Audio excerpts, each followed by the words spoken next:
First tonight, dramatic pictures and a story to match after a guardrail nearly impaled a Harford County woman. ABC 2 News' Jeff Hager has more on the crash and the lone victim who's lucky to escape with her life. To look at the crushed car and the heavy guardrail piercing its side, it would be easy to assume the driver could not have possibly survived the crash. But she walked away with little more than a scratch. She had just gotten out of class at Harford Community College and was driving down the Bel Air Bypass bound for a repair shop when 26-year-old Tiffany Greenwell's time ran out. I guess my CV joint broke, my axle broke, and my steering wheel locked into like the 10 o'clock position and just threw me right through the guardrail. Metal on metal, head on into the guardrail as the front end of the car collapsed, sending the ripped rail twisting through the driver's side window. It was so smoky from the airbags deploying that I was like blowing and, you know, trying to blow air and blow. And then that's when I seen the guardrail and I wasn't sure if I was safe to move or not.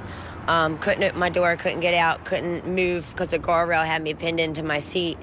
It was only after paramedics arrived and freed Tiffany from the wreckage that she could finally see just how close of a call she had survived. Through the driver's side window all the way to the passenger windshield.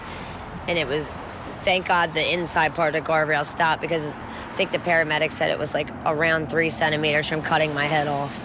While the twisting metal narrowly missed taking Tiffany's life, it also saved her from a head-on collision, much like the one which happened along this same stretch of road almost a decade ago, claiming the life of a Perry Hall woman and her 8-year-old son.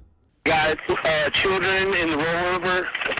Is anybody trapped? Yeah. Through the state legislature, there was the guardrails were then installed on that part of the highway, which cut down on the vehicle accidents that occurred during that time. It is a point not lost upon Tiffany Greenwell, a community college student and mother of 2 young boys who wound up in the middle of this wreckage, yet walked away with a few minor scratches on her hands from the shattered glass. There was an angel. There was somebody on my side.